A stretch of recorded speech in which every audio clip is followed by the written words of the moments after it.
الحمد للہ رب العالمین والصلاة والسلام علی سید المرسلین اما بعد فاعوذ باللہ من الشیطان الرجیم بسم اللہ الرحمن الرحیم او کما قال علیہ الصلاة والسلام فی البخاری قال رسول اللہ صلی اللہ علیہ وآلہ وسلم بلغوا عنی ولو آیا صدق اللہ العظیم وصدق رسوله النبی الامین المتین الکریم ان اللہ وملائکتہ یصلون علی النبی یا ایھا الذین آمنوا صلوا علیہ وسلموا تسلیما اللہم صل علی سیدنا شفیعنا حبیبنا طبیبنا قلوبنا نبینا و مولانا محمد معدن الجود والکرم وعلی آلہ وصحبہ وبارک وسلم صلوا علیہ صلاۃ و سلام علیک یا سیدی یا مکی یا مدنی یا عربی یا قرشی یا ہاشمی یا رسول اللہ صلی اللہ علیہ وآلہ وسلم۔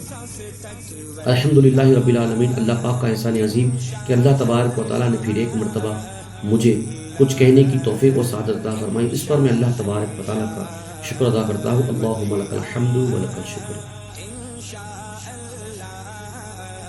پیارے اور محترم احبہ سامعین کرام، میں نے خطبے کے بعد بخاری شریف کی حدیث پاک کی قرات کی ہے، جس میں اللہ تبارک و تعالیٰ کے آخری نبی جناب احمد مصطفیٰ محمد مصطفیٰ صلی اللہ علیہ وآلہ وسلم ارشاد فرماتے ہیں، ترجمہ: پہنچا دو میری طرف سے اگرچہ ایک ہی آیت ہو۔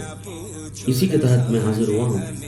دعا کرتا ہوں کہ مولا تعالیٰ میری زبان پر کلمت الحق جاری فرمائے، مجھے حق کہنے، آپ کو حق سننے، اس پر عمل کرنے اور اسے دوسروں تک پہنچانے کی توفیق و سعادت سے مالا مال فرمائے۔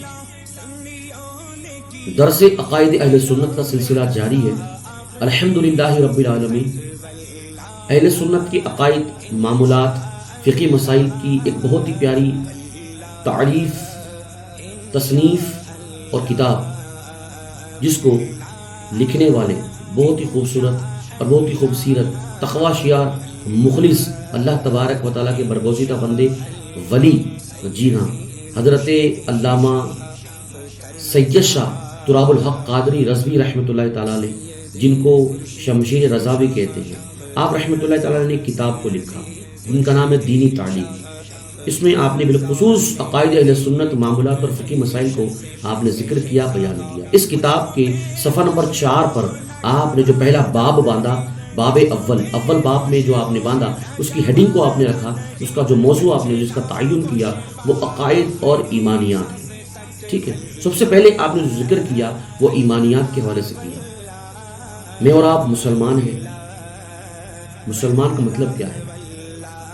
مسلمان کو کس چیز کی فکر کرنی چاہیے؟ مسلمان کو کس کی بات پر عمل کرنا چاہیے؟ آئیے اس کو سنتے ہیں۔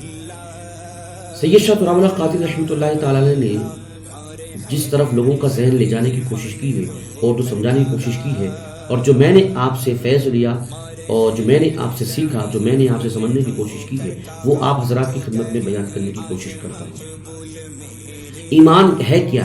ایمان کہتے کسے ہیں؟ کیونکہ مسلمان ہیں، مسلح ایمان، ایمان مسلم ہوا تو مسلمان ہوئے۔ اگر مسلمان کی سب سے قیمتی شے، سب سے اہم چیز، اس کی ایسٹ، اس کی پراپرٹی اور اس کا کیا کہیں گے سرمایہ اگر کوئی چیز ہے تو ایمان ہے۔ اگر بندہ مومن کے اندر سے ایمان نکال لیا جائے، چھین لیا جائے، سلب ہو جائے، تو پھر وہ بندہ مسلمان نہیں رہتا۔ یہ کتنا ضروری ہے۔ جی ہاں، تو ایمان ہے کیا؟ ایمان کسے کہتے ہیں؟ اللہ اکبر۔ سید شاہ تراب الحق قادری رحمۃ اللہ تعالیٰ علیہ نے بڑے پیارے اور اچھے انداز سے واضح کر دیا، ذکر آپ نے کیا، بیان آپ نے کیا۔ چنانچہ کتاب دینی تعلیم صفحہ نمبر 4 پر آپ نے اس کو یوں ذکر فرمایا ہے۔ ایمان کیا ہے؟ تو ایمان اللہ تبارک و تعالیٰ کی وحدانیت، یعنی اللہ کو ایک جاننا، اللہ کو ایک ماننا، نبی پاک صلی اللہ تعالیٰ علیہ وآلہ وسلم، ٹھیک ہے، جناب احمد مصطفیٰ محمد مصطفیٰ صلی اللہ تعالیٰ علیہ وآلہ وسلم، یہ اللہ تبارک و تعالیٰ کے آخری نبی ہے۔ ٹھیک ہے، نبی پاک صلی اللہ علیہ وسلم کی رسالت کا دل سے تصدیق کرنا اور زبان سے اقرار کرنا، یہ ایمان کہلاتا ہے۔ اللہ کی وحدانیت، اللہ ایک ہے، اس کے سوا کوئی معبود نہیں ہے، اس کے ذات میں، صفات میں، تمام چیز میں، ٹھیک ہے، نہ وہ کسی سے پیدا ہوا، ٹھیک ہے، نہ اس کا کوئی باپ ہے، نہ کوئی اس کی ماں ہے، نہ کوئی اس کا دوست، نہ اس کا کوئی بیٹا ہے، ٹھیک ہے نا۔ تو اللہ تبارک و تعالیٰ نے جہاں پر قرآن میں واضح کر دیا ولیوں کے حوالے سے کہ جو بندہ فرائض کی ادائیگی کے ساتھ ساتھ نوافل کی کثرت کرتا ہے تو میں اسے اپنا قرب عطا کرتا ہوں، اسے اپنا محبوب بنا لیتا ہوں، دوست بنا لیتا ہوں، ٹھیک ہے۔ میری مراد یہاں وہ نہیں ہے، نہ اللہ کا باپ ہے، نہ ماں ہے، نہ بھائی ہے، نہ بیٹا ہے، نہ بیوی ہے، نہ شوہر ہے۔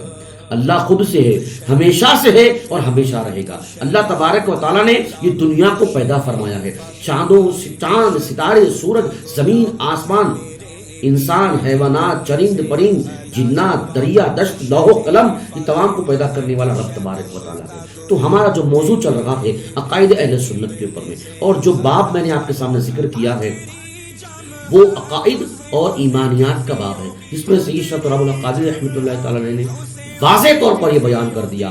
آپ فرماتے ہیں، کیا فرماتے ہیں؟ عقیدہ اہل سنت کیا ہے؟ ٹھیک ہے، آج عقیدہ اہل سنت لوگ اس عقیدے کو نہیں جانتے، یا پھر اس کا دوسرا نام کہہ لیجئے۔ اس طرح سے مثال کے طور پر انسان کے دو نام ہوتے ہیں، ایک گھر میں پکارنے کے ایک عرفیت ہوتا ہے، ایک اصلی نام ہوتا ہے، ٹھیک ہے۔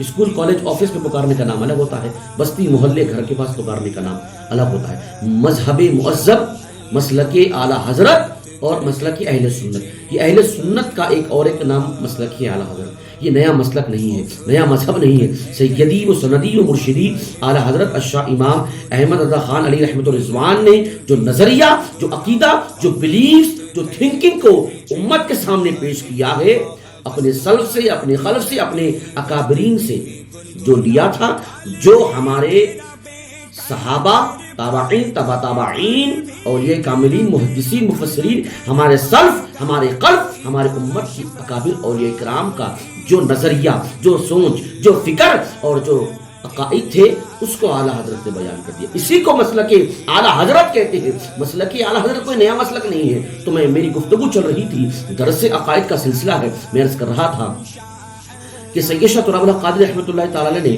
جو کتاب لکھی دینی تعلیم، اس کے صفحہ نمبر 4 پر آپ نے باب اول جو باندھا وہ عقائد اور ایمانیات کا ہے۔ تو ایمان کے حوالے سے میں نے آپ سے ابھی ذکر کیا اور بیان کر دیا۔ دیکھیے، مسلمان کے اندر اگر ایمان ہے تو سب کچھ ہے، ایمان نہیں تو کچھ نہیں ہے۔ اس کے بعد جو سب سے پہلی موسٹ امپورٹنٹ تھنگ جو پریورٹی آتی ہے وہ ایمان ہوتا ہے، ایمان ہوتا ہے۔ مسلمان میں کافر میں یہی فرق ہے کہ مسلمان کے اندر ایمان ہوتا ہے۔ ایمان ہے کیا؟ ایمان کس شے کا نام ہے؟ ایمان کس چیز کا نام ہے؟ تو ایمان کہتے کسے ہیں؟ سید شاہ تراب الحق قادری رضوی رحمۃ اللہ تعالی علیہ بیان فرماتے ہیں اپنی کتاب دینی تعلیم کے صفحہ نمبر 4 پر، آپ بیان فرماتے ہیں کہ اللہ تبارک و تعالیٰ کی وحدانیت، اللہ تبارک و تعالیٰ کی وحدانیت، اللہ کو ایک ماننا، ایک جاننا، عبادت میں اس کی ذات میں کسی اور کو شریک نہ ٹھہرانا، اللہ کی وحدانیت اور نبی پاک صلی اللہ علیہ وآلہ وسلم کی رسالت کا زبان سے اقرار کرنا اور دل سے تصدیق کرنا، یہ ایمان کہلاتا ہے۔ اور اللہ تبارک و تعالیٰ کی یہ نبی جناب احمد مجتبیٰ محمد مصطفیٰ صلی اللہ علیہ وآلہ وسلم، یہ بھی ضروری ہے کہ نبی پاک صلی اللہ علیہ وسلم کی تمام بتائے ہوئی باتوں پر یقین رکھنا، ایمان رکھنا، اس کی اطاعت کرنا اور ان کے حکم پر عمل پیرا ہو جانا، ٹھیک ہے۔ میں اور آپ مسلمان ہیں، مجھے اور آپ کو غور و فکر کرنے کی ضرورت ہے۔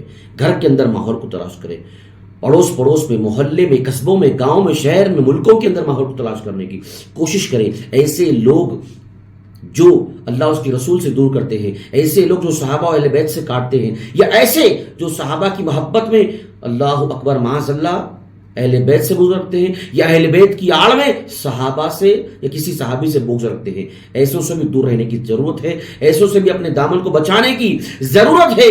ایمان کو سلامتی کے ساتھ دنیا سے جو لے کر جائے گا وہی کامیاب ہو جائے گا۔ مجھے اور آپ کو ضرورت ہے کہ ہمارے علماء سنت سے اپنے رابطے اور ضابطے کو مضبوط کیا جائے، ان کے درمیان بیٹھا جائے، ہفتہ واری یا مہینہ واری جو ان کے پروگرام ہوتے ہیں، درس قرآن، درس حدیث، اصلاح معاشرہ کے نام پر، یا پھر جمعے کے بیانوں میں جلد سے جلد جا کر بیٹھیں، سنیں خطبوں کو، سنیں، کتابوں کا مطالعہ کرے، مسجد کے سنی صحیح العقیدہ ایک مؤذن یا امام کے ساتھ بیٹھے، روز کچھ وقت کو نکالے، قرآن کو سیکھے، کثرت کے ساتھ درود شریف کی پابندی کرے، اور روزانہ کے کام کاج، کاروبار، دین لین دین کے جو معاملات ہیں اس کو سیکھے، نمازوں کی پابندی کرے، آنکھوں کی حفاظت کرے، دن کو 5 وقت کی نماز کے ساتھ وضو کے ساتھ گزارے، کم از کم روزانہ 112 مرتبہ درود شریف اپنا معمول بنا لیجئے، اپنی ہاتھ پاؤں زبان سے کسی دوسرے مسلمان کو تکلیف مت پہنچائیے، اور جو آپ سے ہو سکتا ہے اتنا آپ دین اسلام کی خدمت کیجیے، عبادت کیجیے اور علم دین سیکھیے، دوسروں کو سکھائیے۔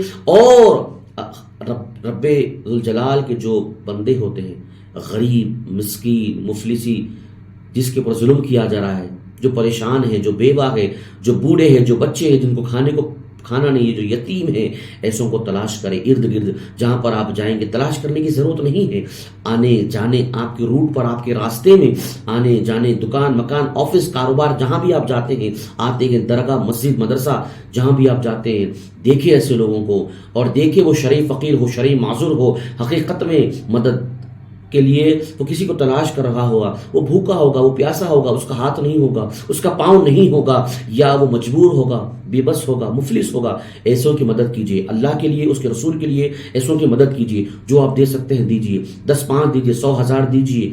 سیدھے ہاتھ سے دے تو الٹے ہاتھ کو پتہ نہیں چلنا چاہیے، یہ وہ اور بات ہے۔ اگر آپ کی نیت نیک ہو، ریاکاری نہ ہو، تو دوسروں کو دکھانے کے لیے اس نیت سے دکھا رہے ہیں کہ ان کو بھی ترغیب ملے، وہ بھی، ان کا بھی ذہن بنے، وہ بھی آگے آئے، لوگوں کی خدمت کرے۔ تو ایسوں کو چاہیے کہ آتے جاتے لوگوں کی خدمت کرے، راستے سے، سڑک سے پتھر ہی ہٹا دے، کسی کو مسکرا دے، کسی کے چہرے پر مسکراہٹ کو لا دے، کسی کو دعاؤں سے نواز دے، کسی کی مدد کر دے، کسی کو 2 4 5 روپیہ دے دے، کسی کو ایک وقت کا کھانا کھلا دے۔ دعا کرتا ہوں کہ مولا تعالیٰ ہم سب کو کہنے سننے سے زیادہ عمل کی توفیق عطا فرمائے۔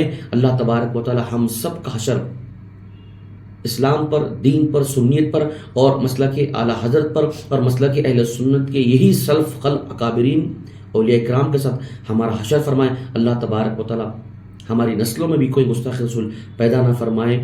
اللہ تبارک و تعالیٰ سے دعا ہے کہ مولا تعالیٰ ہم سب کو ایمان کے ساتھ، عقیدے کے ساتھ دنیا میں رکھے، اور اسی پر ہمارا خاتمہ بالخیر فرمائے۔ آمین بجاہ سید المرسلین، وما علینا الا البلاغ المبین۔ السلام علیکم